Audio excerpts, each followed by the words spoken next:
Surat வந்ததோட second day காலையில் complimentary பிரேக்ஃபாஸ்ட்டாக ஹோட்டல்லையே வந்து கொடுத்தாங்க.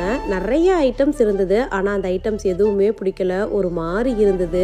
சரி, அதை ப்ரெட்டை மட்டும் டோஸ்ட் பண்ணி சாப்பிட்டுக்கலாம் அப்படின்ட்டு ப்ரெட் மட்டும் டோஸ்ட் பண்ணி சாப்பிட்டுட்டோம். 12 மணிக்கு ரூமை செக் அவுட் பண்ணணும். அப்படியே நாங்களும் ரெடி ஆகிட்டோம். சன்சி தேக்யாவோட இந்த லிப் பாம் தான் யூஸ் பண்ணுறதுக்கு ரொம்பவே நல்லா இருந்தது. 4 மணிக்கு தான் எங்களுக்கு ஃப்ளைட்டு. அது வரைக்கும் சூரத்தில் எங்கேயாவது சுற்றி பார்க்கலாம் அப்படின்ட்டு துமாஸ் பீச் வந்து போயிட்டோம். போகிற வழியிலேயே கொஞ்சம் பசி தான், ஏன்னா காலையிலையும் நல்லா சாப்பிடல. அதனால சிக்கன் கிரேவி, சப்பாத்தி எல்லாமே பார்சல் வாங்கிட்டு போய் அங்கேயே உட்காந்து சாப்பிட்டோம். சாப்பிட்டு முடிச்சதுக்கு அப்புறம் தான் பீச்சை பார்க்கறதுக்கே போனோம். கடல் தண்ணி ரொம்ப உள்வாங்கி இருந்தது. சரி, அங்கே ஒட்டகம், குதிரை எல்லாம் இருந்தது. அதுல எல்லாம் ஏறி சவாரி பண்ணலாம் அப்படின்ட்டு ஜோடி ஜோடியா எல்லாத்துலயும் சவாரி பண்ண ஆரம்பிச்சிட்டோம்.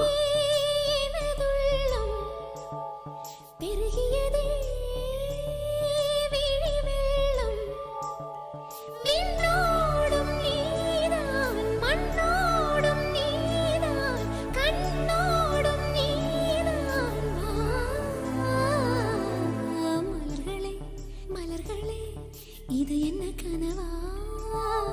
மலைகளே மலைகளே, இது என்ன நினைவா?